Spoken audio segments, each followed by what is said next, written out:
Hey, it's time for Voiceover Body Shop. One more time. Believe it or not. And George and I are just going to talk about the last 13 years, essentially. A little reminiscing, a little bit of sharing some of the fun show art, the YouTube thumbnails that Dan's been making all these years on his own. Yeah. You guys may not know that he makes them all himself. So he'll be showing some highlights and how he does it. Yeah, and we have a very special announcement that everybody's gonna love. I think you're gonna love our little fun new feature that we've built on the website, and which we'll be demonstrating tonight. So That's right. Stick around for that. That's right. And if you've got a question, throw it in the chat room, depending on where you are. We're gonna answer them. We are, we're on Facebook, we're on YouTube. How long are we running tonight? Until we're done. Hour and a half? No, Sue only has an hour, so might have an hour out. I can keep running the show if you got to walk out of here. Yeah. Anyway, time for Voiceover Body Shop. One more time. Now.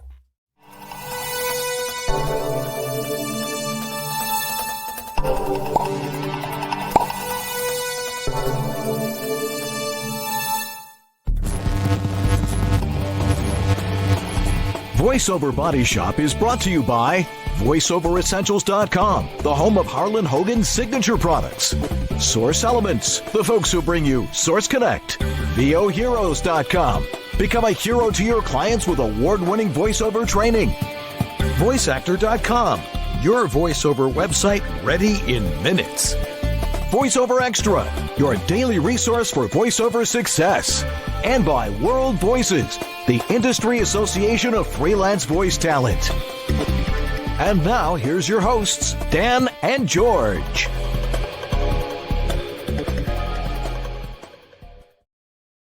Well, hi there. I'm Dan Leonard. And I'm George Whittam. And this is Voiceover Body Shop. Or VOBS.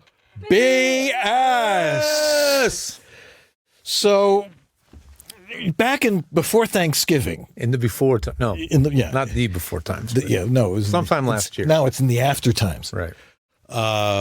What happened? Well, we decided we were going to take some time off. Mm-hmm. And we prescribed it. Yes, we said, okay, well, the holidays are coming up. Everything is just a mess, and let's just take it easy for Let's a take couple a beat. of months. Let's maybe reframe the show. We were talking about give it a makeover. Right. We wanted to talk about podcasting a little bit more. Podcasting, yeah, exactly. And then the week where we would normally do the show came along, mm-hmm. and I'm like, I'm not into it right now. Uh-huh. after a bit of a vacation. And you then started realizing that you didn't mind missing the responsibility. Right. Of the show. My Sunday mornings were very busy, because we would get up, we'll watch the Sunday morning talk shows, and I would sit there and I would put out the banners, doing a lot of them, and promoting the show and stuff. And I want to really enjoy my coffee on Sunday morning, mm-hmm. and because just the way things were lined up, I'm like, I've had enough. Yep. We've been doing this show since March 22nd, 2011. Holy cow. So we just passed that magic 13 years. Yeah. So, it was. How did we get the thumbs up on screen? Is that a new Facebook feature? Yes. Or a new Mac feature? It's a Mac feature. Oh, you must have Sonoma. Oh, maybe not Sonoma. Well, maybe Sonoma. Who knows what's on there? I don't know. I turn on the computer and it's there in the morning and it works. Zoom feature, you have to say something upbeat. There you go. This is great. You can get fireworks too. Okay. But it just turned out that I'm like, the thought was I was like ready to retire. I was about to turn 67. There was lots of stuff going on. If you read our message in Facebook mm-hmm. About what was going on, and there was a lot of surgery between now and then. I mean, I had back surgery 10 days ago. I would show you my scar, but that would really be showing off. Yeah, It's the last thing you want to see is my tuchus on the air here. So, mm-hmm. but I can't lift things. Yeah, but I can walk standing up straight. Yeah, that's which I have not done for years. I mean, everybody thought I was Groucho Marx that way. Yeah. Mm-hmm. And but now I'm like walking straight. I mean, I was walking around the block the next day. It's amazing what they did. Incredible. Yeah, I mean, they had to take a big piece of my, one of my vertebrae out. Yeah, scrape off all the the arthritis that's in there from all those years of playing hockey and sitting like this. The irony that being active all your life made you almost completely inactive. Right. And because of that, I couldn't do anything. I couldn't play golf. I want to learn how to play pickleball, although I'm really late to the party. So you got to wait till it gets cool again. Yeah. Maybe like 75, 80 when you're in the retirement community. I'm in a retirement community. We're playing banana tennis. Banana tennis? Oh, I thought we were doing pickleball. What are you, trying to say something funny here. Yeah. The pickleball is what we used to play street hockey with. Oh, yeah. So now they're like, well, why don't we just play tennis with it? And now every commercial you see people playing nobody's playing tennis anymore. They're all playing Actually, I have a funny story about that. So on the VO Atlanta, I was hanging out with some voice actors, some young voice actors. And one of them told me that she was looking for an apartment, but there's a pickleball court. But it had the problem is that it did have a pickleball court. And the damn things are noisy. It's like dunk, dunk, dunk, dunk, And she's like, so she literally said, I'm running outside. I'm so sorry for not having your name at the top of my mind right now. I'm going to look you up because it's a great story. But she ran out. She went. She's like, I'm going to look at my apartment now. They're like, okay. She's like, I'm going to go in there and shut the door and just see what I hear. She's like, well, wouldn't you know it? When I was in there was no pickleball going on. So I came back another time prepared. And she said, I came back, put a microphone in the room, brought her equipment, set it up in the apartment, hit record, ran out to the pickleball court and started hitting the pickleball just on to the see court, what it sound like. Then ran back upstairs. I was like, that is freaking genius. Yeah. But that's what we do. Like when we evaluate people's home studios for noise issues, we tell you to put up your mic. Right. Record the environment. What do we hear? What are we going to have to fix, right? Yeah. It's hilarious. Why don't we go back and really talk about why we started this show? Yeah. Some of the exciting things that led up to it. That was back in 2011 when the world was a very different place. But George and I met at a voice conference because you were brought in as a replacement for somebody who had been deported. So everybody knows who I'm talking about. And you had a slide presentation on PowerPoint. Yep. That was just a little over the top. A little bit too TMI. Right. There was just too much information in this slideshow. Right. And I was responsible for producing that room at that particular conference. And I'm watching these slides and I'm like, oh my God, he is going to go way over people's heads. You could tell you knew this was way off target. Right. Because we do the same thing. We help people with home studios. This was even back I started doing this about 2005, 2006. And I run them like, hey, listen, this is way over your head or over everybody's head. Let's go through these slides and let's take a few out. Yes. And we took about 2/3 of them out, as I recall. I said, you do this, they're going to be kissing your feet at the end of this. Well, this slide right here, I'm going to show you guys if I can. This was the first slide I was going to show everybody as this is what you should have in your studio. So no guarantees I can actually get this on the show, but I'm going to try. But if I go to share and stop screen and share screen again and present, it has to be within Chrome, doesn't it? Can you share other apps? I have no idea. I'll just share my whole screen. Okay. Let's just let it go. Let's just let her rip. All right. Chaos ensues. Here we go. This is what I was going to show to the students who I didn't know. I mean, the first 10 voice actors I probably set up were all promo people. Right. With ISDN. Right. And all this crap. So I was like, this is what you need in your home studio. Dan's like, oh my God, no. In fact, I still use the slide as sort of a joke. Yeah. Like I'll show this as the first slide.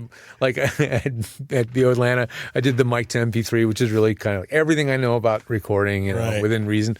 And the first thing I would show is this one, and I'd just be like, just kidding. People sitting in the audience going, it's just a tad intimidating. Very intimidating. We can cut out about 5 or 6 things that are in that picture. Dan talked me down, realized, and he's here's look at this. Well, look at that. There's Heavy George. This is slide 1 of that thing, and here's all the stuff we're going to talk about, and it was going to go off the rails quickly, and Dan reeled me back in, and I'm so glad that you did, Dan. Yes, and we became fast friends after that. Yeah. 'Cause I also remember you were promoting that mobile system. VO to go. VO to go. Yeah. And I was pretty impressed with that. Yeah. And we stayed in touch, and we did a couple of podcasts together. Mm-hmm. And then we decided, let's do this as an actual podcast. But let's see. I can't remember why we decided to do it on camera. Oh, so we could demonstrate stuff. Right. And no, it wasn't even that. We decided to do it on camera from my perspective because I couldn't find a way to do live shows that didn't have a video attached. Right. There was no platform that I could find that was we used Ustream. Right. And there was nothing as easy as Ustream. Because we had a pay-per-viewer too, which was... Yeah. There was nothing really as easy and straightforward as that to just go live. Right. And I was like, well, I guess we'll just have a static picture of you and me on camera or just sitting like there, and then that's it. And I was like, well, we have a camera. Let's just be on camera. Right. That was a huge mistake. Because being on camera, live streaming video is a big pain in the tuchus. Which tuchus. You got to say that. Just more phlegm. Tuchus. Tuchus. Tuchus. A big pain in the tuchus. We have gone through more changes to how we produce this show. I mean, let me see if I can remember all the variations of how we've done our show. We did. Right? We did. Started with Ustream. So that was me at my home on on a desktop computer with a very complicated mixer, which I didn't even need, but I had for some reason. You called it the Medusa. Right. And then whatever webcam I had, and then you in Buffalo, me in Santa Monica, you in Buffalo, and we would use Ustream, and we would go live, and we would actually it was really complicated because we were taking calls by Skype. Right. So we were, or was it some other way? You and me were on Skype. Right. That's how everybody was seeing us. Right. But then we were taking calls by POTS, like landline phone. Maybe it was I think it was by Skype. I must have had another phone system. I think I had a second computer. I know, guys. I'm sorry. It was 13 I think years I had ago. another computer that was dedicated to Skype duties. Right. And that then was you for the inputted that. call-ins. Right. And so we had that set up because we were trying to be car talk. We wanted to take calls. Right. Well, I mean, Dan's been in radio. I didn't know that the way these shows mostly work is it's 100% pre-recorded. I didn't realize that, like, what they do and the magic of how Car Talk is so seamless and so well run is that it's all pre-taped. Right. And they can edit it. It's all And they can tightly say, edited. oh, you're going to be calling at such and such a time. And I thought like we were trying to get callers to call in at the right time. It was a nightmare to do. It was really hard. Right. And then, so pretty quickly we realized live call-ins wasn't going to be a thing. And then we had Pat Fraley on. Yeah. And a few other people that we knew. Yeah, Bob Bergen was one of our Bob Bergen. And Pat was number one. Right. Maybe Bob was number two. Yeah. And then there were a bunch of other people we started bringing on as guests. Right? Yeah. But we we had Tom Kenny. Yeah. Tom Kenny was a heck of a get. Yeah. I got to thank Tara Strong for that one because Tara invited me to this. It was like a fundraiser event for saving animals. Right. And Tom is a huge animal lover like Tara. And she invited me and she's like, it's going to be fun. If you want to come, Tom's going to be there. I'm like, oh, I'd love to get Tom on our show. Long story short, I gave him my card, when they were doing they had the lineup where people were having their stuff signed, Right. And I said hi to him. I said, gave him my card. And he was super kind. And he was like, sure, I'll come on the show. Not only did he come on the show, he literally came into my house to be on the show in the flesh. Right. I mean, that was... And that's when we used to do the show where you and I would talk tech for the first half hour. Yeah, we would... No, hour. We would... You and I did tech for a solid hour. Yeah. And the guests had to just wait. Right. And we had two huge stars that did this. Tom Kenny and June Foray. Foray, yeah. Yeah, very late in her life, but she was great. I mean, she was pushing a book at the time. And, and I had the opportunity to go, hey, Rock, watch me pull a rabbit out of my sleeve. And she was like, but that trick never works. It was fantastic. Amazing. She was the voice of Rocky Squirrel. But and then people wanted to be on the show, so we got a lot of the top people in the business. If you're looking for the Tom Kenny one, by the way, that was before VOBS. That was we were East West Audio Body Shop. That's right. So you're going to have to dig a little deeper to find that one. Right. Eventually, the chatbot's going to have everything from East West Audio Body Shop in it too. Oh, good. It's gonna have literally everything we've ever done. It just takes more time to scrape it all. But anyway, We haven't told them about that yet, but we'll get to it. I know. I'm getting ahead of myself. Yeah. It's that decaf. Oh, okay. Yeah, but it was fun, and it was. I mean, nobody else was doing it, and certainly nobody was doing it about voiceover. No, there wasn't a talk show. I don't remember there specifically being a podcast. There may have been a podcast out by that point. I don't really recall. Right. But there certainly wasn't like a talk show, and there certainly wasn't like a show about just tech. Right. We really thought we were going to do 2 hours about tech. I think that's what we initially thought. Yeah. And then we realized that's just too much. Yeah. Not only that, we were doing it on a Sunday night. Yeah. We would do it That's live right, on a Sunday night. Yeah. And I remember the missus getting really upset because I was, in a spare bedroom upstairs where my studio was, and Jacob's room was right next to it. And she got really upset because you're going to keep Jacob up. Going to keep him Now, awake. when you consider he's now 27 years old. It gives you an idea. Yeah, that was timeline. 13 years ago. Yeah. So it caused tension. Yes. But some of the great, remember my ear, nose, and throat doctor, Dr. Joel Bernstein. That's when I literally learned about what an otorhinolaryngologist is. Right. And how to say it. That's right. And he's, I don't know if Joel's still practicing. And that was quite a classic. Yeah. Yeah. I mean, we were singing on there. It was like the early days of television because there were no rules. It was actually more like cable access. Well, yeah, it really was. But we were doing it by Skype. Right. And then we were capturing that, which was pretty new technology. Well, that was another classic moment, right? So there was an episode where Skype died on my computer, like in my studio. I couldn't get Dan back on Skype. So I got Dan on Skype on my phone. I had it on my phone. So there's a whole 40-minute episode where I'm holding Dan in my hand and talking to Dan like this. Right. For the whole thing. And it's just his voice coming out of the speaker, getting picked up on my mic. And that's how we did the show. Right. Because the show must go on. The show must go on. And it always did. Yes. I mean, there were only a couple of times when it went totally kablooey. I mean, it would break up every now and again. Well, yeah, I can think of maybe one or two ever in our history where we just didn't go on the air that night. Right. I mean, maybe.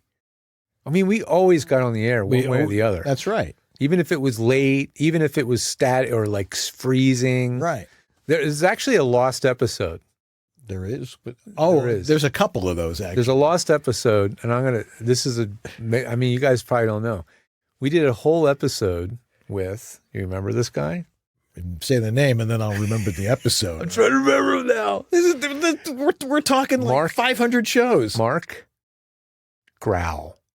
Oh, yes. Oh, we tried to do an entire live show from his studio. Right. We were touring people's studios. We were over at Dave and Dave, and we were at Voice Tracks West. We were at Voice Tracks West. We were over at the Soundbox LA.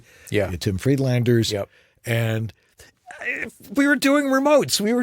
We had no idea what the heck. We didn't realize that the internet was going to be such a problem. We didn't realize that you can't walk down the hallway on a smartphone and have it seamlessly stream audio from the catacombs of a giant building. Yeah. No, it was a total disaster. Yeah. It was so bad that we literally didn't air that one. Right. Maybe one of these days we should glue that one back together. Glue it back together or recreate it. Really? Because Mark is now, he's not retired, but he's not in California anymore. Right. I know that much. So studio's still there. But. Studio's still there and kicking, yeah. But that was an example of things where things went so poorly. Right. That we didn't even, because it was live. Right. If you were there that night watching it, you were the only ones that saw it. Right. And it was a total mess. Right. And we had this saying, it's, East West Audio Body Shop. Every week, it's Apollo 13. And then things stabilized a little bit. For a while. Yeah. Not for long. So then, let me see, the next iteration of the show after it really kind of went pretty much the same way until you moved here. Right. Right. We may have moved from Ustream to something else. I think that's when we moved to Wirecast. Wirecast. Yeah. Wirecast was the sort of the pro version of Ustream, right? So we moved to Wirecast, and then but things pretty much ran along. And then Dan moved here. Yeah. Yeah. And that's where things got very interesting. Well, one, because you and I were always doing the show from opposite coasts. Yeah. That was the east, west. Right. There was the one time when I just sort of showed up in your studio. Yeah. As I was out here for. Yeah. Unfortunately, my stepfather had passed away, and my mom lived in Orange, and I came out and was like, yeah, Lee, nothing to do for a couple it's of working, Lee. We see you. Yeah. He's in the chat. And, and then suddenly I just walked in. I'm like, hey, we're together. Then there was the party we had at Angangooza's, our 3rd year anniversary show, where we had probably about 20, 30 people in that huge apartment of hers. Yeah, and we she were packed them in. demonstrating Studio Suit. And Yeah, that was great. That's that another was a lot of another fun. classic. I'm realizing now a lot of these ones that we remember fondly were EWABS episodes. Yeah, they were. Because we had It was still we were fearless. yeah. It's like, let's see if this works. Yeah. It was a different era. Yeah. But that episode even was before you moved out here. That was when I decided to move out. That was when you decided. Because Larry Hudson, who I know is out there, said, "Oh, you're gonna love it out here if you come and move out here." So I convinced the missus to come out here. You had a lot of reasons to move out. Yeah, I mean, my son's at an animation school. Yeah. And and this is the center of my universe. The business, the weather. Well, the weather. Yeah, remember there was the one intro we had. I Yep. said, "Okay, go down on the beach and shovel some sand." With my kid, yeah. Right, and then I had to wait for a snowstorm. Hey, And I went out into the driveway, and so it was you flipping sand and then me going and shoveling. shoveling snow. That was a great intro. Yeah. And You know what we should do is put on the website, just have an archive of like all the old stuff. oh yeah, You know, like all the old intros, just the old intros. Kind of like Mark Carroll has a library of outtakes and stuff Right, on his right. website. By the way, those are classic. It's Yeah. Fix in the Mix, I think is their website, fixinthemix.com. And you have to go to the bloopers area. right? There's some gold on there, man. Shatner, like Oh yeah, that one's a legend. there's some really good stuff on there. Anyway, Yeah. just a thumbs up. Yeah. Now, one of the things that I would do every Sunday morning, Yeah. because we would shoot the show on Monday night, like we're doing right now, is I had to create a banner for Facebook and for the promos that we would send out to our Right. mailing list and in various other places. Yep. And there were a few that were my favorites. And how did I do them? I would I would just go and go, Google 2 guys doing this, or 2 guys playing baseball, or 2 guys, and I'd look at all these pictures, and I'm like, okay, we'll try this one. And thankfully, this is way before generative AI art. Right? No, this was me using Keynote. Keynote, and So you were using Keynote all these years Yeah. to make those banners? Yes. That's awesome. because I knew how to do it. Yeah, exactly. It was easy. Well, let's look at some of those. Put that one. This was fairly recent. I loved this one because I had you have to find the right pictures to go with it. Like the pictures of us. So I have to be looking this way, and I would go through Facebook and all the pictures that were taken because I don't remember. This one slipped by me. I don't remember this one. This is the Isn't that a Beatles great on the one? roof shot. Yeah. That's fantastic. That's from Let It Be. It's fantastic. But there's things I had to fix. I'm like, okay, I have to put the sky here, but make it look like we're actually there. No, There was the one I did with the Wright brothers. which Some of was them, really great. it's people have no idea how much work you put into Yeah. it to make it look that. Show good. the next one. And then Jacob started drawing these characters of us. Yeah, And look how perfect that fit into those. yeah. It was a no-brainer. I think we did it with Yogi Bear and a couple other ones. Yeah. Yeah. What's the next one there, Sue? Oh, now, one of the things that I have a real propensity for, and this really came out of, I think, a trip that Marcy and I took to Eastern Europe. We were in Czechoslovakia. We went to the Museum of Communism, which, if you're ever in Prague, go to the Museum of Communism. It's very revealing. It was actually quite interesting. But I had this thing for Soviet propaganda art Yeah. because it's great stuff, even though it's like Big Brother is watching. Sure. And this one was, 2 guys. One guy's holding like a sickle or something like that, yeah. and then you had Lennon pointing like that, and I'm Yeah. like, let's see if this one works, and that one worked really well for some. I mean, reason. you are quite a history buff, so that makes sense. That absolutely. You would do Yeah. By the way, there's a great documentary on Netflix called Turning Point: The Bomb in the Cold War. Oh, yeah? Watch it. If you guys don't understand what's going on in the world right now, watch that. It's a great review of the Soviet Union and how Putin came to power and why we're in the mess we're It's in all today. just a little bit of history repeating. Exactly. Shirley Bassey. Mm-hmm. Can't remember the name of the group that did that. It's Propeller Heads. Propellerhead. That's right. Boom. Listen to that one. Shirley Bassey was the one who sang Goldfinger. That's right. Back in the 60s. Goldfinger. But she had that, sounds great still. Yeah, no, she can still 60 belt. years later. She's amazing. Yeah. What was that next one? The next it was like an airplane. Yeah, airplane. Yes. Heck yeah. Yeah. It was the 40th anniversary of See, was your Airplane. mic on? Oh. Can be. Yeah. You're on line one there. You could be Yeah, but interstitially. it sounded like it was. Just 1, 2, 1, 2. Pot it up. Well, my 1, 2, channel 1, 1. 2. See, it sounds.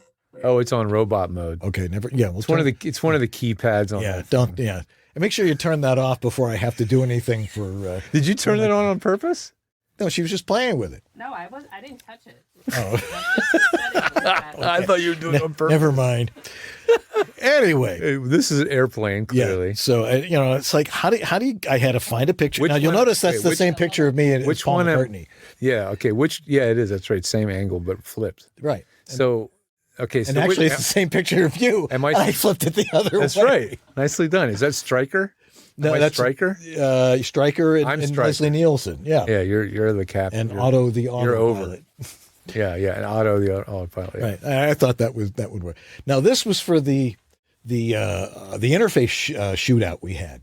Oh yeah. So I'm like, okay, This I is got to still find. this is still a good piece of content. Yeah. For those that want to share audio interfaces. Yeah. I mean, audio interfaces have changed a little You'll bit. notice we since haven't then. done one since because it's a big pain in the neck. Yeah, really. do it.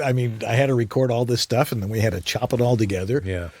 That's the thing. We do the show live and it made things a lot easier because then we're just like, okay, cut off the end and then cut it into 2 shows. And Yeah, doing the show live is a part of the secret sauce of how we could maintain doing this you would think doing it live makes things harder. Well, it does make Initially, certain things harder. I mean, right. like I said, I was getting into the point of how we've changed the way we do the show. And when Dan moved here, we had to rethink completely. well, we had a Pardon me. studio to do it. Yeah, we have a studio. We have multiple. Look at this great set we have. Yeah, of course. If we have a studio, we need multiple cameras. Right? Right. How are we going to have multiple cameras? How are we going to do that? we figured that out. we had a pretty good MacBook Pro that we Right. thought was good It's enough. still sitting on the couch over there, dead battery and all. But was that before or after the Mac Pro? I think the Mac Pro was before the MacBook Pro. Yeah. So we had a cheese grater MacBook, the big tower Mac. Right. We had one of those. Right. And it was a beast. It was a 12-core monster that we got on eBay. And it still wasn't enough. No, because, then we had the PC, Well, which I really we had refer to to as the beast. We had to get the PC because it turned out that Wirecast, Doesn't which is work. what we were using, Doesn't work on a Mac. was so unstable. It was terrible. That was the main reason this show became Apollo 13 was because of Wirecast. Right. We would have so many problems. Every other show, we would have to do troubleshooting to get things work. It was a nightmare, right? Right. So then we're like, let's scrap it. So I was at NAB. I think it was Kirk Harnack Yeah. doing live appearances from NAB, and I'm like, "What are you guys running this on? What are you guys using?" They're like, "Oh, it's vMix." I'm like, "Oh, vMix. Let's get vMix." So I'm getting on the whole vMix thing, right? And they're like, "It's Windows only." I'm like, "Okay, all right. Well, let's get a custom built PC." So then we had a custom built PC just to do vMix, Yeah. and that thrusted us back into PC world. And Sue had to learn the vMix interface with Windows, and it was quite a learning curve and a half. Right. But it was stable. Right. vMix was way more stable, and we did do the live show on vMix for a long time. Right. And then Then you discovered StreamYard. we discovered StreamYard because then we had the pandemic. Oh, right. So all and of then a we had to sudden- do the show remote. We had to do the show Wait. remote. So at first it was remotely control I was trying to get Sue to remote control the studio vMix computer and then listen to the show via, I think it was Skype or was it Zoom? It was on Zoom. So yeah. Sue was that's how she was trying to hear what Dan and I were doing. That was the IFB. So Right. Sue could hear us live even if we weren't on the air. Right. It was so complicated Right. and it did not work out well. It was just a train wreck and a half. Yeah. So that's when we discovered StreamYard. Right. Which And is what then we're using now. it changed everything. Right. Because super easy. Like if anybody, while I have my gripes about StreamYard, it does weird things like why Dan and I were jiggling up and down before, and I don't know. But anyway, it's super easy. It's still doing it, but Is it doing it now? yeah. It's a weird software. It's all based on the web. It's on Right. Chrome. But in terms of you want to get a live show out in the air with the least amount of absolute headache and frustration, Yeah. it's probably StreamYard. It's getting better all the time. It's got more features, but that's now 4 years running. Yeah. StreamYard. Yeah. So now you're all probably, we're just shooting the poop here about this is, the thing that's going on. memory But lane. It's the top of the hour here. It's Already? like 11. Yeah, it's like 11 o'clock in New York, Holy cow. in North Carolina. Oh, that's right. We've only been on for a half hour. That's right. Okay. So I guess it's time for the big announcement, Should we? because you guys are like, what are you guys going to talk? What is it? What is it? Well, when we decided to stop doing the show, we were thinking, well, how do we promote the stuff that we have? We've got so many hours of material. That's the thing. There is so much useful evergreen content. Any question you would ever have about voiceover was probably answered on this show by all the guests we've had on, all the the coaches and producers, and If you look at nearly 13 years, all right, Yeah. let's say an average of an hour per episode because they were split in half. well, there was an hour Well, and a actually, half originally, For a really long time, it was a full hour and a half. right? Well, mostly because the guest would continue to talk, and I'm like, okay, how do we get him to stop? And then, Yeah, I mean, well, the shows were literally each Monday Right. nearly 2 hours. right? Do you remember? I Yeah, mean, I'll never forget it. So you add all that together, and then when we split the show into Tech Talk, I mean, it's got to be like over 1,000 hours of content, maybe a lot more. If you include eWebs, easily, Yeah, because maybe we did 14 over of that. 300 shows as eWebs. Yeah. And then we did like 250 shows with a guest, Yep. and we did 114 Tech Talks. So 140. you do the math. Yeah. I mean, That's how many hours it's of an material. insane amount of useful content, right? So then it was like, how do we make this usable and consumable as the Right. show goes on? And then So- give me my Sunday mornings back. Right. So if you go on like Google or if you go on YouTube and you search for things, you can get lucky and find like an episode where something was brought up or somebody was a guest. But beyond that, you don't get much more useful information. And then you got to comb through the episode, Right. find what you're looking Well, I for. remember Jack DeGolia he kept a transcript of what we were doing. In the good old days, Yeah. we would actually have a live human doing show notes. I'll bet you Jack's watching too. But We really did. And so we decided that there needs to be a better way to find stuff. I mean, even for my own personal use, Right. I would be frustrated. I would see things on Facebook, people talking about a certain topic. I'd be like, oh my gosh, we talked about this ad nauseum on our show. Right. If I could only find what's the poignant thing that we said or the moment in the show where we said, anyway, we found a way. and you found a way because I don't understand any of this stuff. We found a way. You kids and your AI And we found a way, and it looks something a little bit like this right here. This is our new AI. Now I'm already logged in, so it's not letting me show the screen blank the way it would normally show it. But you can see John's eye peering through. This is now how you can find everything we've ever talked about on the show. This is our AI Dan and George. Yeah. And so we've built a chatbot. This is now how you can access all these years of content. Everything that's ever been said on the show, every guest, every topic, and Every we've talked about question. everything, every question like you guys have ever asked, everything that's been spoken on the show.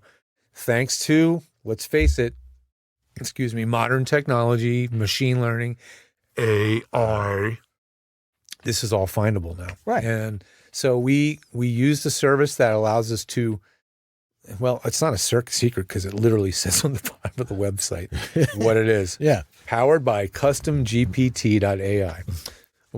I found a thing called customgpt.ai while I was sick in bed with COVID the first week of the year.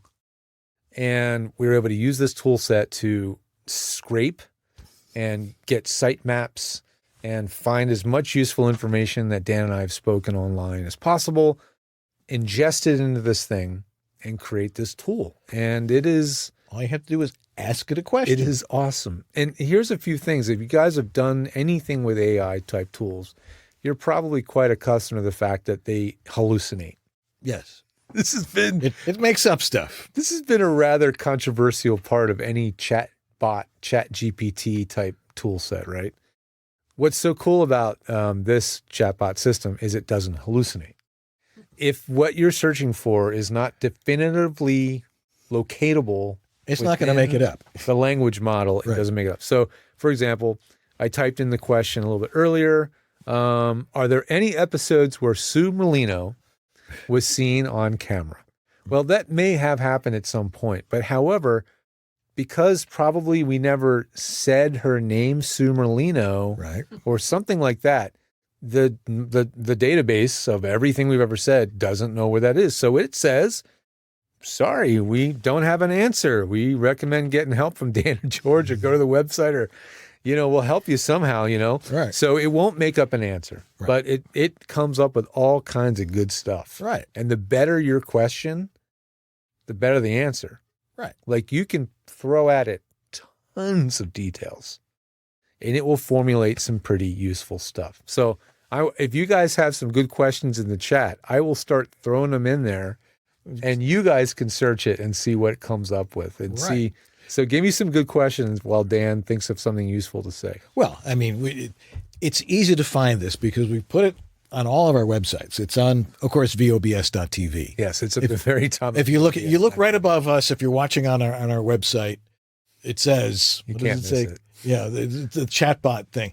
You click on that, it'll take you to the chatbot. It literally says the best shop talk in voiceover is now in chatbot form. And then right below in yellow, it says introducing AI Dan and George chatbot. Click here to learn more.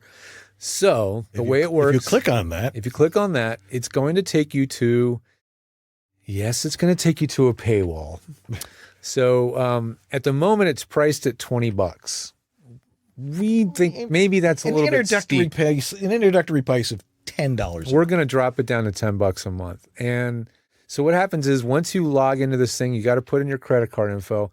But what it's going to do is it's going to give you 14 days, 2 weeks, to hammer on this thing and play around with it and see if it's actually useful for you and what you're doing and what you're learning. And if it is, then it will start billing your card. You guys know how free trial subscription stuff works. It works like pretty much all the other cancel stuff at any time. But why would you want to? Right. So we're gonna adjust the price. Maybe we'll take a break later and I'll fix the price. And you guys can start playing around with it. But we are really proud of this. It's the way to get information we never thought possible. It's and every question that you could possibly have about voiceover. I mean, performance, covered. Improv, every tech question we've ever covered. By the way, we'd like to have your questions, because George and I would still like to do what we do best, which is answer your questions. Yeah, well, we're actually kind of working on a question from Justin, because Justin Ramos said, Dan, can you tell us your daily VO routine compared to when you first started as compared to now? Like checking emails, auditioning, checking P2Ps. And then a question for me from El Dorado to GTT. What have you done about your routines? Holy cow, that's a whole show. It is one question. Well, I can. Do you want to get to? Sure. You want to get to that one right now? Sure. Yeah. What's my routine like? Well, let's see. I get up at 7:20 every morning, then stay in bed till about 8:20. Yeah. I'm retired. I'm collecting my Social Security. I don't have to answer to anybody except the missus. Yeah. Yeah. And Mishka, and sometimes Jacob. Mm-hmm. Mishka's the dog. But I will come out here after breakfast because this is a separate studio. This is garage. This was the great thing about this place when we bought it. It was a recording studio. The first, when we first bought the place. And so George and I worked it to reconvert it into a voiceover studio and a television studio, which is why we look so darn good on here. We got lights. We got everything is, of course, there was all the cable that was in here, which is now sitting in a closet. It's enough to support, a tank hanging from it. But I'll go check my email. But when I first started, it was a lot of going to the P2Ps and looking for auditions and firing those out. And was there a point where you just decided I don't need to deal with the P2Ps anymore? Yeah, about 4 or 5 years ago. Well, when one of them really went south with how they were managing things, I remember actually going to their office and saying, you can't do this, as were a lot of other people. Yep. And I came home and I immediately took myself off of that one. I was on the other one that had a numerical name to it. We're not saying the names because we don't want them to come up in AI search. Right, But exactly. anybody that's been watching our show or They know who has we're talking dipped a about. toe in the voiceover business knows what we're talking Right. And I built my business on those. about. Right. The one was very good before they decided to change their management plan. And They changed their priorities. They really did. That's what it was. It suddenly we were no longer their customers. We were their commodity. Yeah. And I didn't like that very much. Right. But I built a good, solid clientele from that. And I had a couple of big contracts with a couple of companies that were constantly sending me stuff. Mm-hmm. And then I started doing stuff like I became president of a local board, which I'll never recommend because what do they say? The road to hell is paved with good intentions. Yeah. And no good deed goes unpunished. Unpunished. There's a lot of that. And I became very philanthropic and started doing that. That started to take away from my time from doing voiceover. Then for some reason, we started doing this about a couple of years later, and that took up time. But we were doing the show to promote the fact that we were consulting with people on home voiceover studios. And a lot of people were getting into the business and they needed assistance with that. I spent about 50% of my time doing voiceover and 50% of my time helping people with their home studios and 50% of my time taking care of my dogs. And 50% of your time being a dad. That's right. And 50% of your dad being a husband. Right. So now I get to do all that stuff actually. Yeah. And today, it's pretty easy because my clients send me stuff. They've been doing it for years. And, I count on you. Right. And You're a trusted voice. right. And people keep sending me stuff through my specimen collection cup on my webpage. And it's a nice leisurely life out here in Southern California where the sun is shining, except for this winter.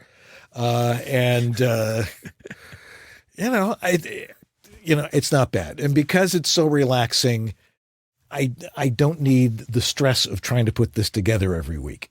Right. Getting a guest and that sort of thing. Yeah. So not that I didn't like doing it.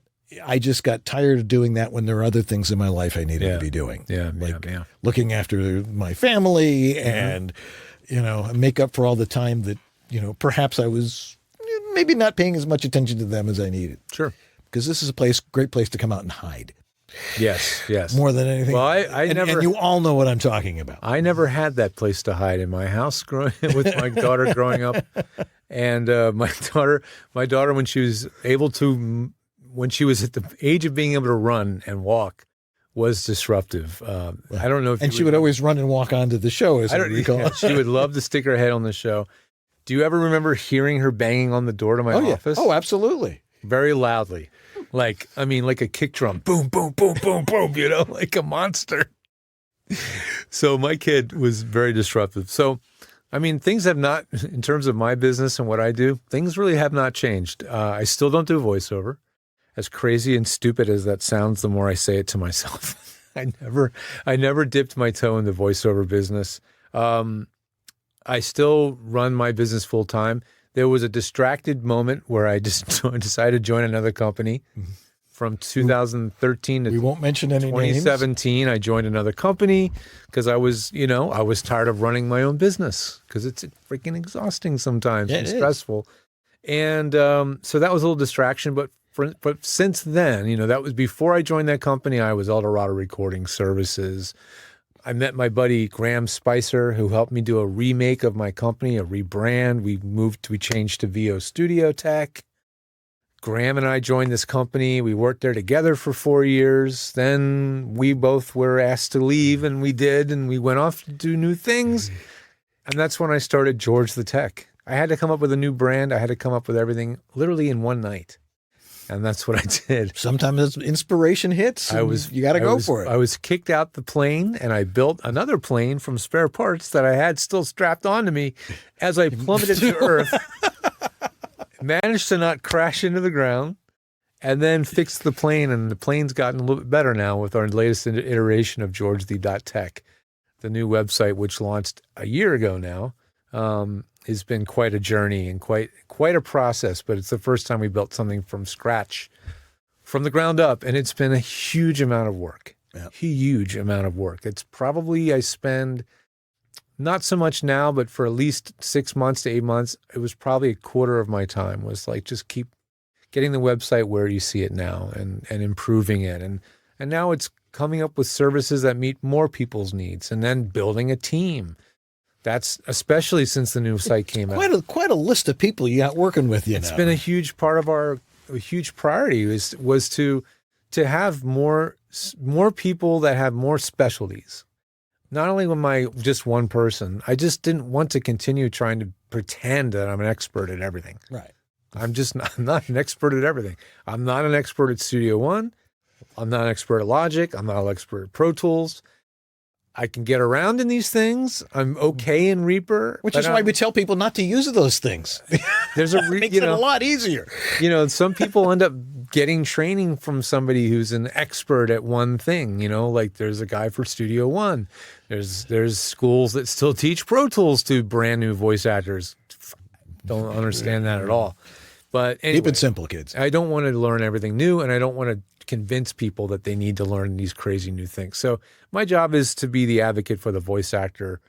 Always really has been finding the right tools, things that are easy, reliable, and efficient. That's really my thing, and that's what I still do as George the Tech. Right.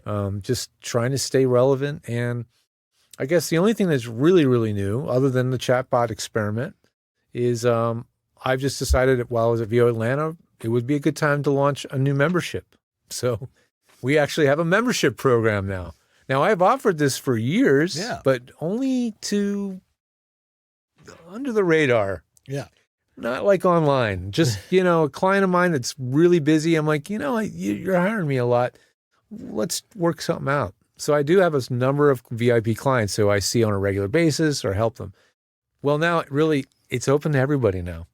So if you're interested in getting like a more of a flat rate type support, you can do that on GeorgeThe.tech. You'll see a menu item for memberships and see what you think. See if there's something there that's useful to you. We have bi-monthly meetings where we just talk tech. It's Ask Me Anything.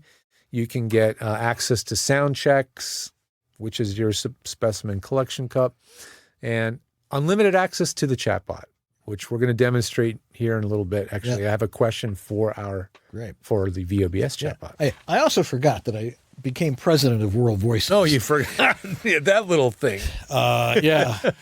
That's also taking up a lot of time right now. Yeah. My term is up in October, but I decided to take the organization, and the times have changed, and what we originally came up with, I don't think is really as relevant today as it was back in 2012 when we started it. Yeah. And so we're really marketing our searchable directory of our professional members, voiceover.biz. Yeah. And we're promoting it to the people who hire us, and they are hiring people from there.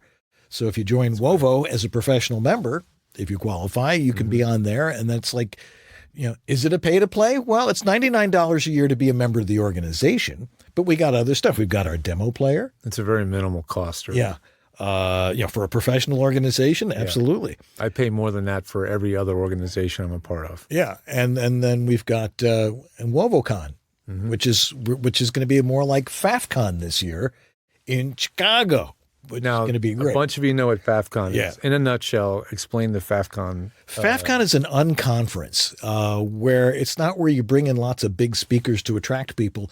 It's members helping members, essentially, and expert. People who everybody's got some sort of expertise in something in their voiceover. Some people are really good at accounting. Some people are really good at marketing. Some people happen to be fairly good at home studio stuff. Until they don't know, and then they ask you and me about it, or somebody else who's going to give them some long, complicated answer. And but we have, we've got videos on stuff. We have, distinguished speaker series. We've got webinars, that sort of thing. But the FAFCon model was people would get together on the first night and say, what do you want to talk about? And everybody would write it down, and everybody would look at the cards and go, well, I want to talk about that. And you'd put a sticker on it. So the ones that got the most votes. Was it limited to 100 people? 100 people back then, yeah. We're going to probably keep this to 150. Yeah. Mm-hmm. So imagine 100 people in one, conference room, Right. sitting there with Post-it note type things, writing down what their topic is. Right. They want to talk And then it's more of a discussion than it is presentation. Some people come with, sort of. Yeah, I mean, there's definitely a lot of people that are coaches, that kind of have a spiel. Right. Like I did. But it's non-commercial. Yeah. It's not like we're pushing people, buy this guy's book, buy this, which is, by the way, something I have a big problem with in our business right now. If you've only been doing it for a year, you're not qualified to teach other people how to do it. I spent, 12 years in broadcasting and have a degree in broadcasting. I know how all that stuff is. Everybody else is just guessing. Now they're getting online and trying to create a TV show or a podcast. That's what I used to do. It was the public service programming on Saturday and Sunday morning. Intro, body, outro, boom. It's on big reel of tape. Put it on there on Sunday morning. Hit the button and watch Sunday morning TV while that thing's running for half an hour. And then wait, got to go to the next one. That sort of thing. That was my life for a few years. Yeah. But where was I going with that? What were we talking about? It's not important. That's what happens when. It's not important, but I do have a question for the chat box. Oh, good. So here we go. I'm going to. And the question is, show me the chat box, would you? So this question came in from Justin. I think it was from Justin. Sorry, who was the one that said, "Here's a question for the chat box"? Chris did. Chris Walsh did. Okay. So here's his question. All right, we're going to paste this into the chat bot together, kids, and watch what happens real time. So go to the chat bot, paste. And the question is? For the chatbot search, on which episode did Mark Cashman explain what to say to clients if they want to know what they are paying for? What did he say? Look at that. Let's see what we get. So Mark Cashman discussed what to say to clients if they want to know what they are paying for in VOBS episode 236. He mentioned that when giving clients a quote, it's important to itemize the 3 things they are buying before than just one. This approach helps clients understand the value of what they are purchasing and clarifies the breakdown of services provided. Boom. Gold. Come on, guys. I mean, that's pretty useful. It right? is. And then right below that, it says, where did this answer come from? And then there's the video. There's references to the actual episode of when that was mentioned. Now, it's interesting. It shows 4 sources. Yeah. So I don't know how it derives which. Well, Mark was on the show a bunch of times. So yeah, it does show multiple times when he was on the show. But it says that this was the best answer to that question. So, wow. Guys, you have no idea how complex this is. I watched a highlight reel of the NVIDIA keynote. Ooh. NVIDIA is the biggest company that you probably don't know about unless you're a gaming nerd or you don't know. But they are, I think, the second or third biggest company in the world. like right up there with Microsoft and Apple. And they are the ones that build the processors, the servers, the chips, all this stuff that make stuff like this work. It's unbelievably complex. It just seems like a search engine, but what it's doing is it's searching through. In our case of this particular chatbot, the library, it's called the language model, is built of just shy of 10 million characters. And so it's searching through all that, figuring out what's the most relevant way to come back to you from your query with something useful that really makes sense, and then formulating a very well-written response. But what sets this apart from just your generic ChatGPT? By the way, I have a ChatGPT account from OpenAI, and it's pretty freaking cool. I make a lot of chatbots.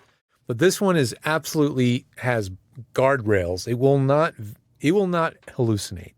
No. If it can't find the answer that's relevant to your question, and it's not within the database, it will simply say, I don't have an answer for you. Refine your search a little bit. Yeah. Just come up with a bit different question, because it's not going to make stuff up, kids. Yeah. And that's a really big deal about this. So how do you like that? Yeah, there's one. Maybe we can throw some more in there later if anybody else comes up with them. Are there any questions for me and Dan? That's the question. Well, we asked for them. There Let's should see be what some. got in here.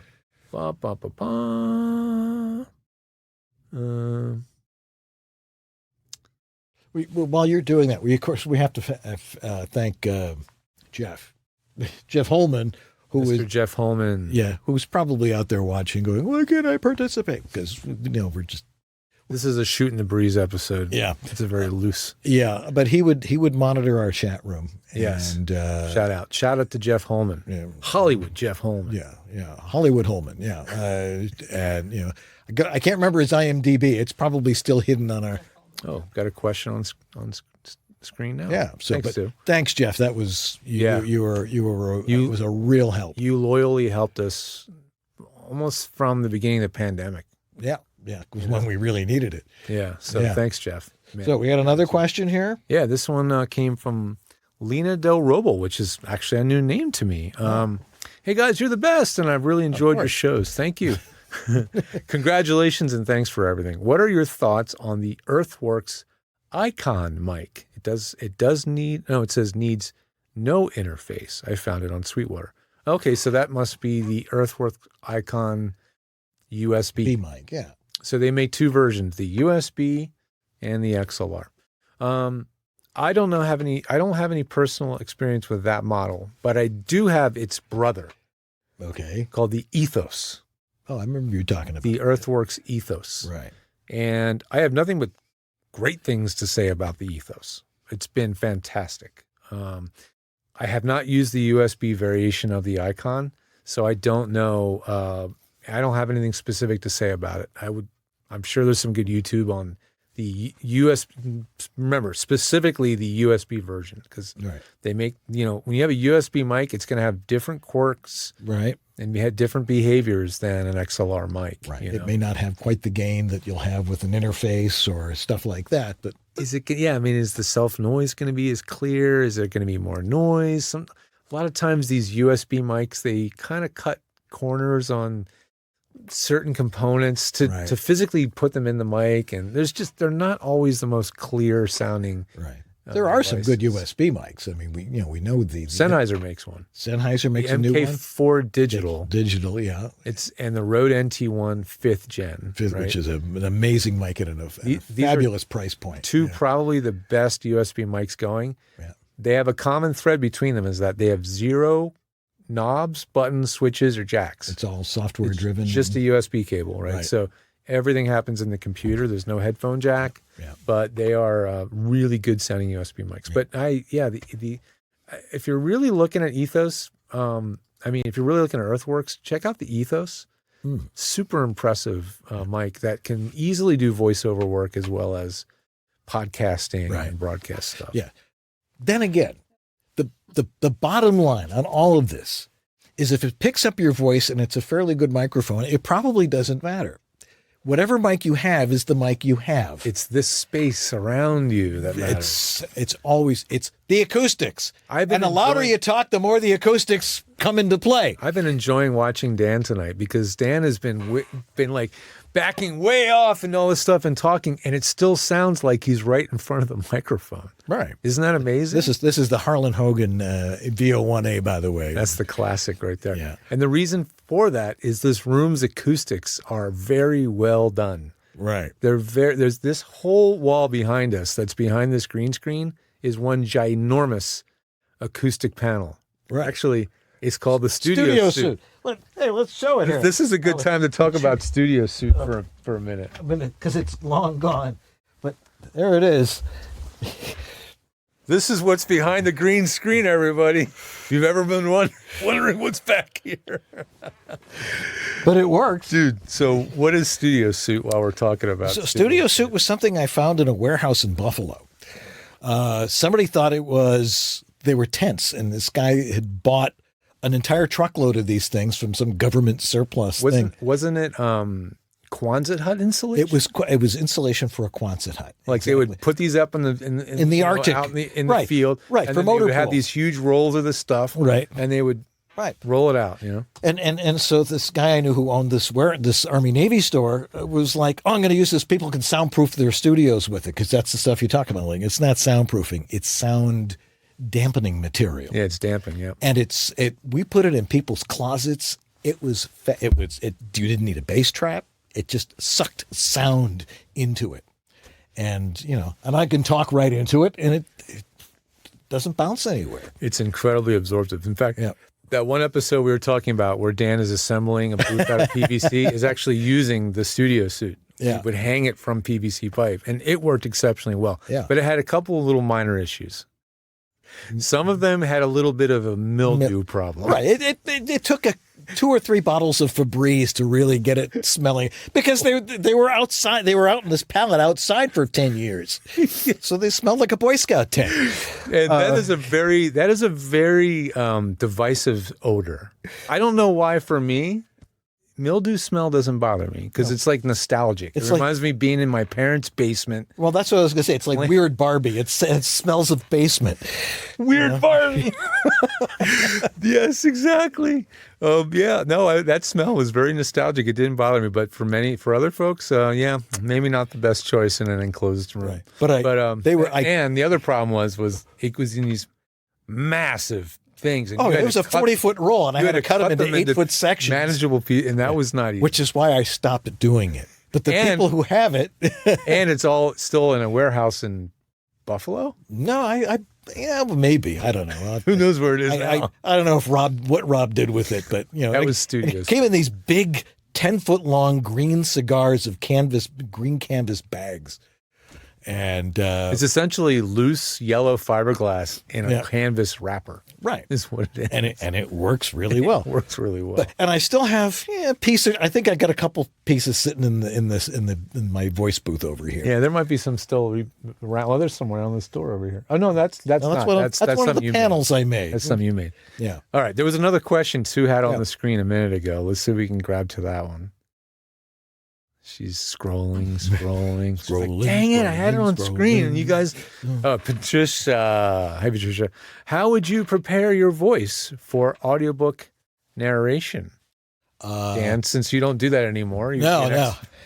Yeah, I gave that up about 10 years ago. I mean, there's a lot of you guys out there doing audiobooks. While you come up with an answer, I'll search for it on our chat bot. Yeah, to me, audiobooks were always high effort, low reward. But how do you prepare your voice for that? You warm up. I come out here in the morning and go la la la la la la la la la la la la la la la la la. I do scales. You go wah, wah, oh. Do the vocal exercises to really loosen up your voice. But doing a long session of audiobook, I mean, where you read an entire chapter. And long form narration is physically exhausting. Can be, I mean, it was. I mean, when I have to talk all day, as not being a voice actor, I get physically tired, and I can feel it in my throat. I feel how tired I am. Yeah, I was in really good shape back in those days, and I could do.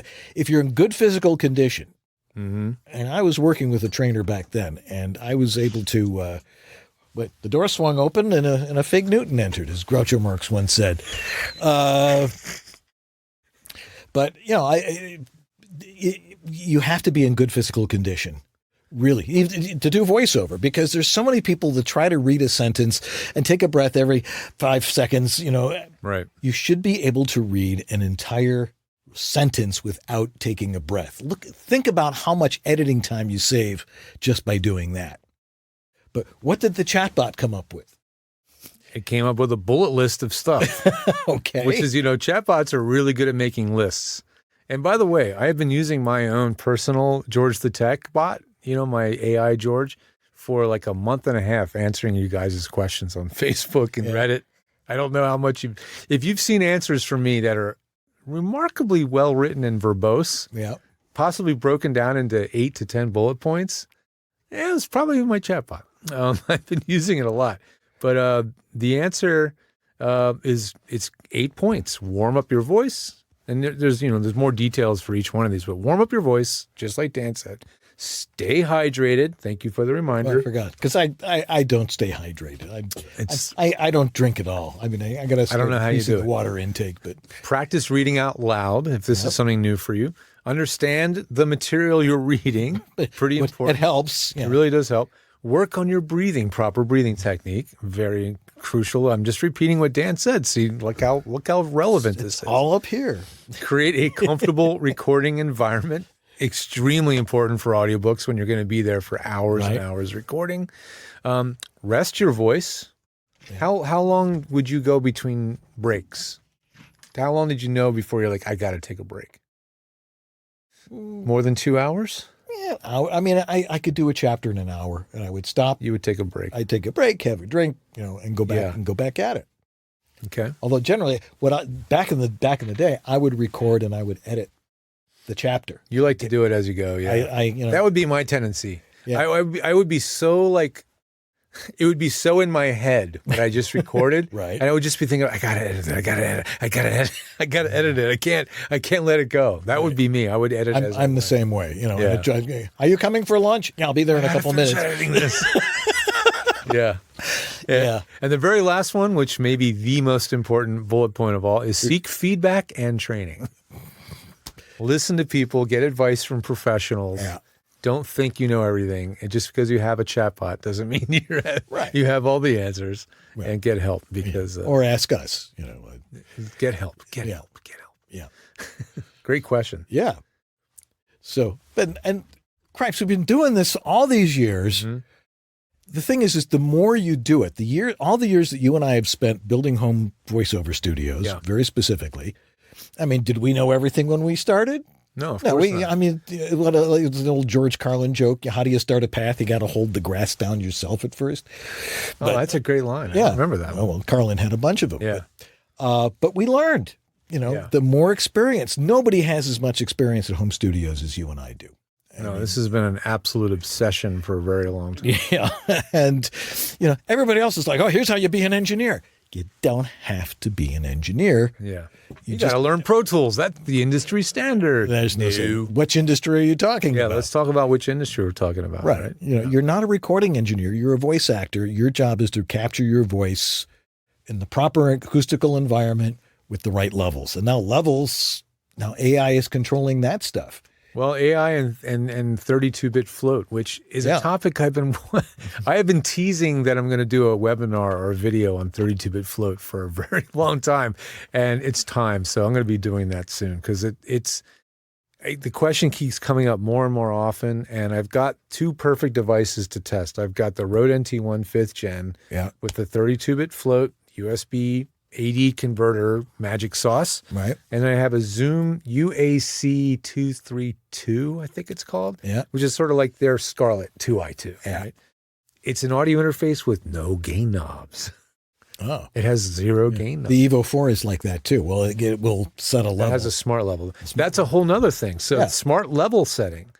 This is becoming more of a thing, especially now the new Scarlett 2i2 4th generation came out. It has auto level and safe modes. I'm still dubious on the safe mode. I was watching all these YouTube videos trying to get a better explanation. Basically a limiter, or That's what I don't understand. I don't know if it's a limiter where when you get to clipping like 0, it brings the level down for a moment and then back, or if it drops it down and then leaves it down. right. If it was me, the way I would want that feature to be is if you do get to clipping, that it would drop the level by, I don't know, let's say 6 dB, just like that. And then for the duration of the entire rest of the project, it would be 6 down. Because then if you're editing the audio, you know the precise moment where the gain changed, Right. and now you can just make your adjustment in post. Right. You just take the first half and drop it down by 6. Boom, you're done. So I don't know. The jury's still out on that. Now, speaking of the Scarlett, you notice I didn't mention the Scarlett Solo. Right. Do not get the Scarlett Solo 4th generation because channel 1 yeah, is the guitar. Channel 2 is the mic. They Okay. flipped it on us. And now, so if you're trying to use just to this, mess with you. oh, it's so irritating. Now, I mean, a lot of like Zoom type programs just automatically hear both channels and it's a piece of cake. But your DAW isn't going to work that way. So if you're just used to plugging in a mic to channel 1, hitting record, you're going to get 0 on your track unless you go into the settings, switch the inputs. Now, I know that sounds easy, but trust me, it's a pain in the neck when it's not the default. Right. And so I really don't recommend the Solo. The 2i2, fine. The 4i4 has much more complicated software. If you're geeking out on making mixed minuses and all this crap, go for it. Yeah. It's fun to be a geek. I mean, if you want to play with stuff, but you don't need it for doing voiceover. Catch it clean up front and you know, Yeah. We've only been saying that for 13 years. And Yeah, sure. let's grab some more questions. John O'Rourke. Of all the home studios you each have worked on, what ones were your favorites and why? Can you remember anything that you worked on that just stands out? Let's see. What's the one that flashes to your brain immediately? Oh, some of the ones, you know, when you would go into these big expensive houses. You know, I'm suddenly in this mansion up in you know, in Encino. You're in the gated part of the gated part? Right, exactly. The gated community? Yeah, and you have to go in there and like, I'm here, you know. Okay, you go in there and you're suddenly in this very, very nice closet. And you see the kind of clothes people wear and that sort of thing. And I've done that many times. And you realize they have a perfect booth already. Right. Because they have this huge closet. Right. There's clothing on maybe all 4 sides, if it's a big one, right? And you put the mic in there. It's the one, I mean, I've done so many. It's the ones that look impossible and you just make a couple of little adjustments and it sounds good the way it is. Because as you always say, if it sounds good, it is good. I mean, I won't mention any names, but you know, there are a lot of places where they're a challenge. I go into a place and I sniff, as I like to say. All right, what does it sound like over here? Okay. All right, if you place yourself here, this is the sweet spot. Put the mic like this. And I just, rinse and repeat. And I always get it right because I don't want to overcomplicate it. I'll show people how to edit properly. But there's not one that was a favorite. I love doing all of them, unless someone was a real pain in the ass, which was very rare. We're just a little rare. Looney Tunes. It's pretty rare. Yeah. I mean, mean, we're working with people. Right. Yeah. And of course there were a lot more people trying to get into it who had no experience at recording. Right. So, right. That's the fun part for me was, quickly setting up, but then explaining the business to them. Yep. Like, I mean, I'm always making this joke. That's the extra special sauce of having one of us there physically with you or working with you. Right. There's so many other things that just flow out because we've been in these environments so many times and we find little things to improve or tweak. Exactly. Or little tips, Yeah. And, trying to deal with background noise. And, and I always say, well, you live where you choose to live. If you're next to a construction site, you're SOL. That reminds me of that one time. Okay, actually, Let me show you. I'll show you my favorite studio before we go on. My favorite studio to this day is still this That one. Yeah, well, I've been in that one. Speaking of the impossible studio, right? Yeah. Look at this thing. It's a freaking glass fish tank, right? Right. How can that possibly work? The glass is all parallel. There's no slanty glass. Right. The room is basically a square, Right. So it's glass, square, big, huge countertop.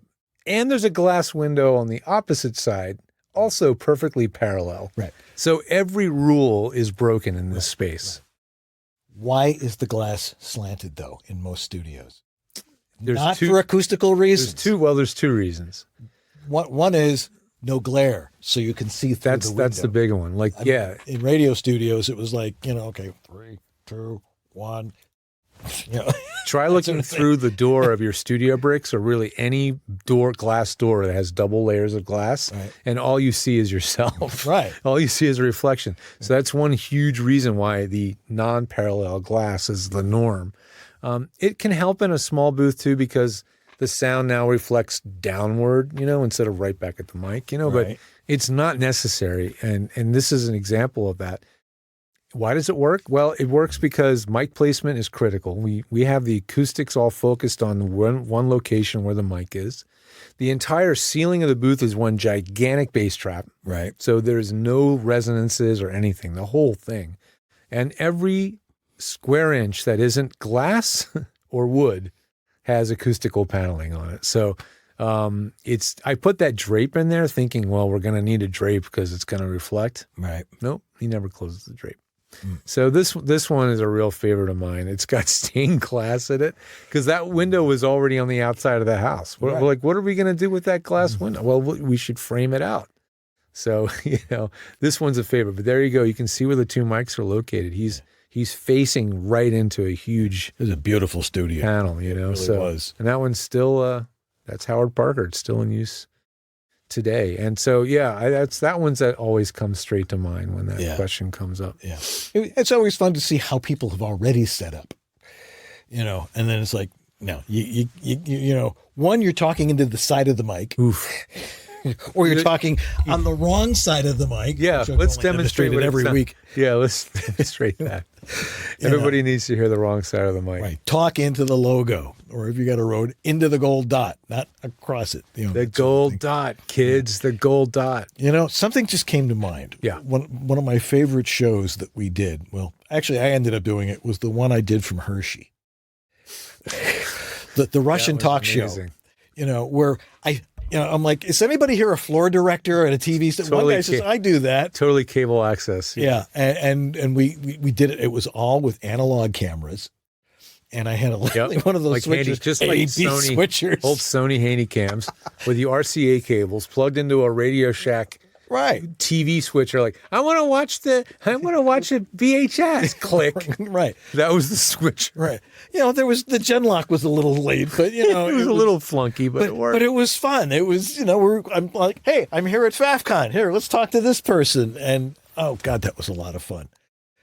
Again, there were no rules. It didn't matter. Yeah, we just went for it. I think people need to start living their lives that way. It's like, well, yeah, there are rules. You stop at a stop sign, and things. You don't kill other people, and but there are rules when it comes to live streaming and doing a show. Just go There's with very few rules. as we've been doing for the last hour and 15 minutes here. Exactly. But maybe do we have any more questions or? Yeah, I know there's more in there. All right. Well, let's answer a few more. I'm changing the price on the chatbot. Okay, good. This is the other thing. While we're doing this show, he's on the internet going, oh God, I got to have something for Tech Talk. That's why the laptop is always right in front of me. It's like, oh, wait a sec. I hear somebody at the door. Come on in. There, product price changed. Excellent. It's $10. It's $10 a month. Come here. We've also had several dogs that have been in the studio. We had Ari all those years and Tink. Mm-hmm. But now we have Mishka. Mishka likes to lick microphones. Lick the mic. Lick And why not? it. Gonna lick the mic? Gonna lick the mic? No? There's the question. Okay. Sue has a question from somebody. From Greg Hernandez. Hey, What's Greg. your favorite part of VOBS? Is it the interviews or the tech talk? Tech Talk? Tech talk. Tech Talk. Tech talk. Tech Talk. Tech Talk. Tech Talk. Tech Talk. Tech Talk. Yeah. No, I mean, it was fun meeting some really cool people. Absolutely. I mean, we had Fred Melamed in here, people who were, fairly big stars. Yeah. Debbie Derryberry was always a pleasure to talk to, and some of the cool people that we've met. And it was interesting, when they would come and they would be in my house and they'd come here and they'd sit here and I'd get to look up their nostrils and everything. It was kind of cool. But you and I just shooting the poop here about all this stuff because I mean, so clearly much fun. we've had the highlights are pretty obvious and we've talked about them a lot, like June Foray coming into the studio. Yeah. I mean, who's passed on by now, and just her live interaction with Dan and just, she was amazing.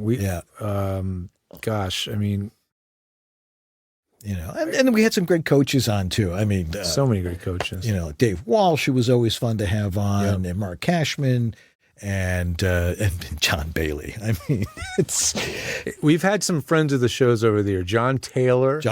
Where is John? He's out in Palm Springs. Oh, he's in Palm Springs. Yeah, he's loving his life in Palm Springs. Good for him. John, search for any episode with John Taylor, yeah, and you will laugh. But John Bailey became another friend of the show. Yeah. If we were like, dang it, so and so got booked. Yeah. Call John. See if John Bailey could do it. And he would write back, "Who canceled?" And we bring him in. John Bailey is a fantastic guest. Yeah. If you go to the chatbot, that's a picture of John in the middle of the guy in the middle is John. He doesn't look anything like that now. Yeah. Yeah. And Scott Parkin. Yeah, we had some fun times with Scott Parkin because he would always bring a bottle of rum. Oh yeah. Who were the guests we had that would bring booze? It was Scott. Yeah. And it was Compost Productions. Yeah. Oh no. This I'm is gonna have to use the chatbot. I'm gonna have to use the Bill chatbot. Holmes. Bill Holmes. Sorry, Bill. It was back in the back of my mind. There Sorry, somewhere. Bill. Bill Holmes. Those Bill two Holmes. guys would show up to the studio, usually with shots. Yes. And so within the first hour, we were getting a little bit schnockered and getting pretty loose on the mic. Yeah. Yeah. Those were fun shows. Mhm. And it was just fun. If it wasn't fun, we wouldn't do it. Yeah. And when it became more, It still was fun, but there Oh, was I still mean- more the labor of it, Yeah. of the grind of it. well, You know, but the it's internet not changed. shoveling snow, No, it's not. and it's not mining coal. No, it's not.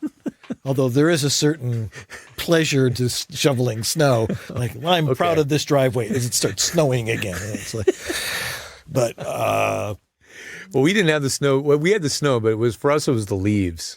Should we wait till all the leaves fall out of the trees before we start cleaning up the leaves? right.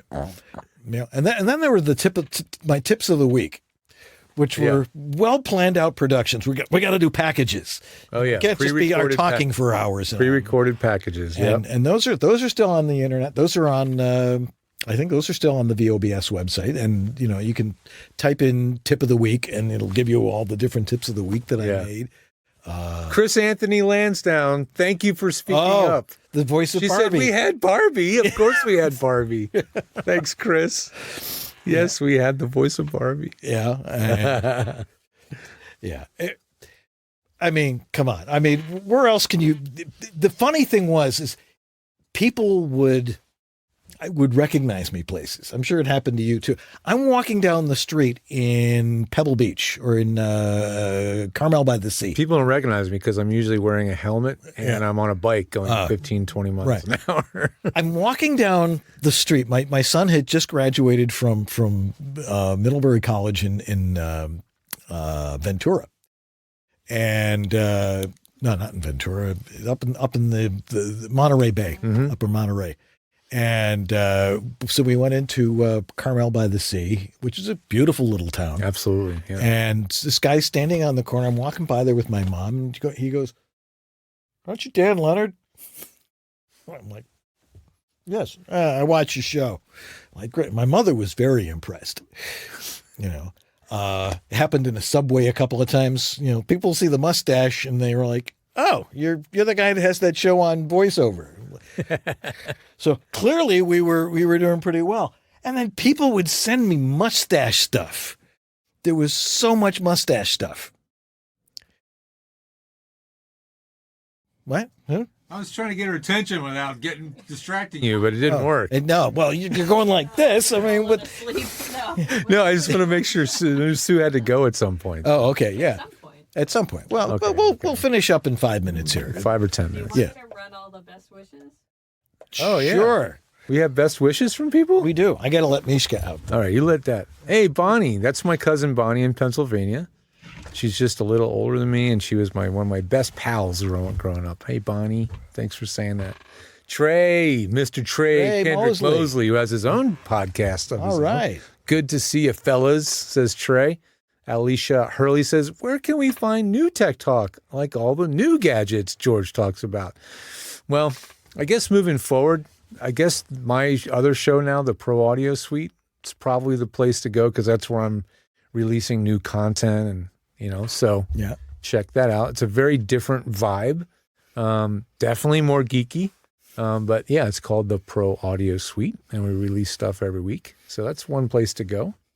Paul Sager, thanks for everything, you two. Thanks for saying that. Thanks, Paul. Yeah. Oh, man. Justin Rama says, yes, thank you, Jack. I watched all of EWABs, and thanks to him, I was able to take notes easier. So he's thanking Jack DeGalia for doing all the manually written show notes. Right. Which is things that just aren't going to be happening anymore because of AI. Joan Covino says, thanks for sharing your expertise, humor, and insight over the years. Thanks, Joan. Yeah. We recognize a lot of names, but that one I didn't remember. Yeah. Umberto Franco in Portugal. It's 3 a.m. and he's watching live from Portugal. You rock, Umberto. You do. I mean, also I know that he works like Pacific time hours because that's where all the clients are. Yeah. But thanks, Umberto. He's an interesting guy because he's so great. Yeah, it's like, well, you speak because he's in Portugal. He speaks Portuguese. He's Portuguese. And I once said, so you could do stuff in Brazil. He goes, they don't speak Portuguese in Brazil. That's some other language. Well, that's like saying that you speak Spanish, but you're from Mexico versus from Spain. I mean, these are very different dialects. Right. But yeah, you can understand it. Right. Bill Hepburn says, thank you. I've immensely valued listening to the two of you over the past 18 months. And as I've started my VO journey, so much learning, so much more to learn. #thankful. All right. Thank you. Eddie, Mr. All Caps. Eddie. Sure hate to see you two masters go. Thanks for everything. Thanks, Eddie. Yeah. You are a great supporter of the show. And Sue, too. Thank you, too, Sue. By the way, the desk that Sue's sitting at is thanks to Eddie. Yeah. Eddie found this desk at Costco. He's like, he had one. He's like, I got to get one for the show.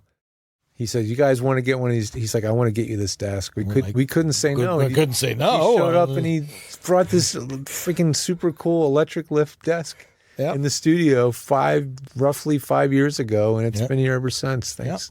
Thanks, Eddie. It's moved around a little bit, but Thanks, Eddie. You're awesome. Larry Hudson, our old buddy. Larry. I'm over here all by myself laughing hysterically out loud. You guys have created an amazing legacy of greatness. Yeah, man, that means a lot, Larry. Yeah. Larry lives up in the mountains. Up in Wrightwood. Yeah, he's way out. It's 10 foot of snow up there. I mean, they really get to an hour from here, and suddenly there's, all that snow. Yeah, man. Yeah. We love Larry. Larry, by the way, Larry, again, I was mentioning her. Larry was the one that told me, you got to move out to California. You're going to love it here. Yeah, that was that Larry. That Larry. Diana Costello Merritt. Oh, wow. Diana. We go back. Oh, geez. Good times. Love y'all. Nice Buffalo gal. And, yeah. I remember hanging out with her at FAFCon. Yeah, it's probably Via Atlanta, FAFCon, that kind of thing. We miss you. We haven't talked in a long time. Did she have the temporary tattoos? I don't know. I feel like she had temporary tattoos, and we were sticking on everybody and laughing our butts. Oh, that might have been going on at one of those conferences. But speaking of stickers, not to get. But there's a sticker on the back of that mic. I'm going to mute it for a second while while you take it out of there. But there's a very special sticker on the back of Dan's mic that I know will be very hard to show on frame, but we had this tradition in Wovo. There's this guy, Pat Sweeney, who was a big fan of our show. One of those people. He was like my grandmother. He had a different relationship with everybody, and everybody loved him because he was just a super duper guy. And he passed on, and so we have this thing. He used to say, "I'm gonna." You gave somebody a golden nugget, and would give them a slap on the back, and we came up with these stickers that say a pat on the back. Yeah. And that's his testament. And boy, we miss you. Yeah. God, he was such a we miss you, Pat. Yeah. There's so many great people. I don't want to get into a list of people we've lost because I can't hold it together. I'm not a professional.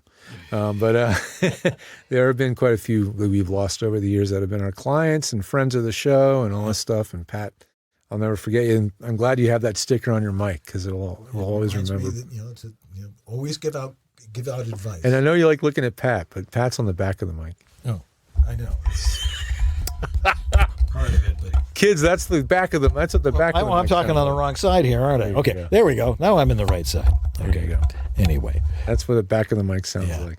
Well, it's 9 o'clock here in California. Love you, Lee. Lee, hey, by the way, and Lee Penny. Whenever we say for Lee Penny for being Lee Penny, Lee was a very early on supporter of our show as well, coming into the studio, helping us with some tech stuff early on. Big time supporter of our show. Thanks, Lee, for being there all these years. God, it's been a blast. It's been a blast. Yeah. So I guess that's going to wrap it up. It's going to wrap it up. If you want to eternally, I know, I'm getting a little verklempt. Talk amongst yourselves. We'll have some coffee and we'll talk. It's been a great time. And we're going to be continuing to do things just in different formats and different ways. But if you want to keep tapping into our knowledge, VOBS.tv, and you'll access our chatbot. Our chatbot there for now $10. For $10 a month, 14 days free trial. Play with it. Test it, and if it works well. And by the way, Dan, you're going to be giving this chatbot to some supporters of our show. Yes. And to Wovo members. Wovo members. So if you are a Wovo member, World Voices member in good standing, you're going to get access to the chatbot for free. Yep. And everybody who are making repeat subscription support of our show, who are sending us money, like on PBS, send in your dollars.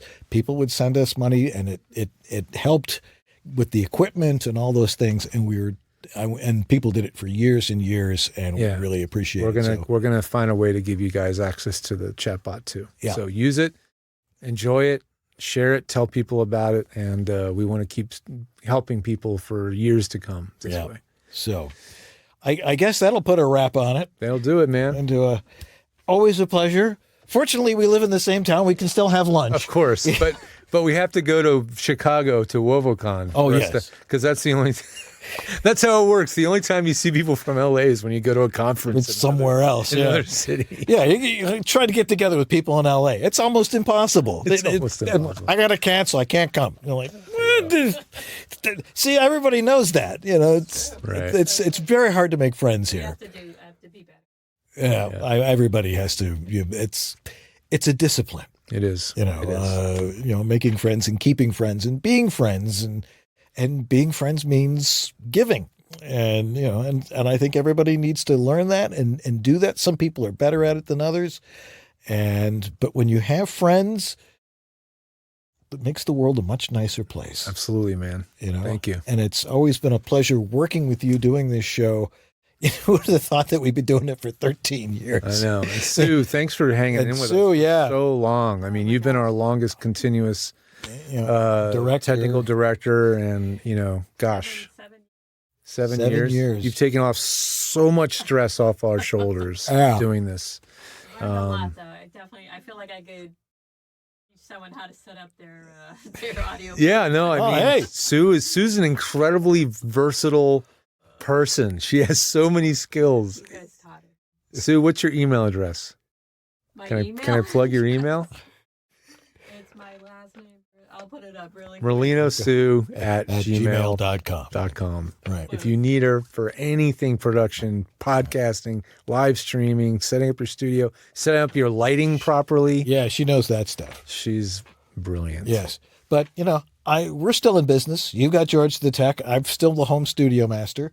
And, you can send your stuff into my specimen collection box. And VOBS fan 10 off coupon code. I think it still works on my website. Oh, good. If it doesn't, tell me. I'll fix it. But Exactly. it should still work. 10% off. Yeah. And, it's what we love to do is teach people how to do it right. Because if somebody sounds bad, it makes everybody sound bad. But if it sounds good. It is good.